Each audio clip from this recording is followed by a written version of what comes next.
all the time, I'm sharing with you the importance of collecting data, analytics, feedback. Today, let's talk about what you're supposed to do with it, and the point of collecting all of this information. Once upon a time, when you started a business, you would do market research. You would go out into the research areas of the world, libraries at one point, the internet more recently, and you would do a ton of research on your competitors, on the market, on everything about the space where you were trying to enter as a business. And then you would plan your launch. You would get everything ready, and then one day you would launch all of your products and services, put out your open sign and say, "Hello world, here I am." Well, what was realized was that this was a horrible way to start a business. Why? Because what if you were wrong? I have a problem with tiny businesses creating business plans. If you need money, you have to create a business plan. If you are a tiny business, meaning it's either you, maybe up to 5 employees, the only time you need to make a business plan is when you set out to do your marketing, because that's a large part of the business plan. However, the projections of what your earnings are going to be and doing the market research often leads you nowhere. Why? Because you're basing it on what you're hoping and dreaming from information that you have gathered to validate your own point and theory. There's no testing. There's no data. There's nothing except for you saying, well, this and this and this worked for other people, and these people are out there doing this, and therefore I should be doing this. What happens when tiny business owners start their businesses out with business plans is more often than not, they end up failing. Why? Lack of cash flow. Why? Because they didn't start their business small and test and collect feedback and reiterate. So let's take a little bit of a look at what the tech world does. When you create software, when you are coding, when you are creating something, you're not feeling like a failure if your code doesn't work. You just go in and look at what the problem is and you fix it. If you put out an app or a software of some solution of some sort, you put it out, you get feedback from the people using it, and you make changes. This is a fantastic way to approach having a tiny business. You have an idea of who your ideal person is. You understand what their problem is. You offer a solution. Hopefully you'll find a few people you can test this out on. If it's at the very beginning, it may be for free. That's fine, because guess what?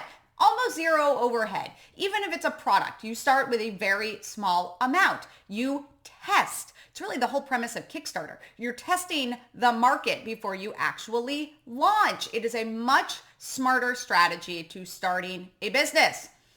So how do you do this? Well, if it's in the beginning, as I said, you may have to have a few people trying some things out for free, perform your services on them, get them to give you some feedback.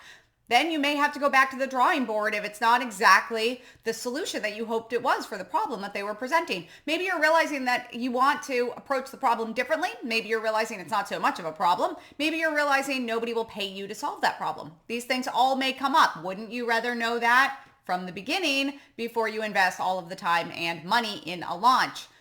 Quite simply, business plans, not necessary for tiny business owners.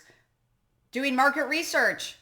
You can do it, but at the same time that you're doing it, you can start to test it. You can get it out there. Don't quit your income job right now. Test on the side, see how things are going, and build from there. If you want to stay in business, the best way you can do that is to make sure that you have cash coming in. So starting small and getting a little bit of cash coming in, using that cash to grow is a really fantastic way to run your business. When you get to the point that perhaps you decide you do need to get money of some sort, or you do need a business plan, that's fine, but you'll have already tested the market. Now, what if you already are in business? Fantastic. Congratulations and well done to you. If you are already in business, if you have things set up like analytics to see how your marketing efforts are doing, how your website is performing, what your sorry, I got distracted by the dog there. What your rate of your return on investment, if you're doing marketing efforts, what your blanking on the word, but what your basically, conversion rate, there you go, what your conversion rate is on your website. So that means people come to your website.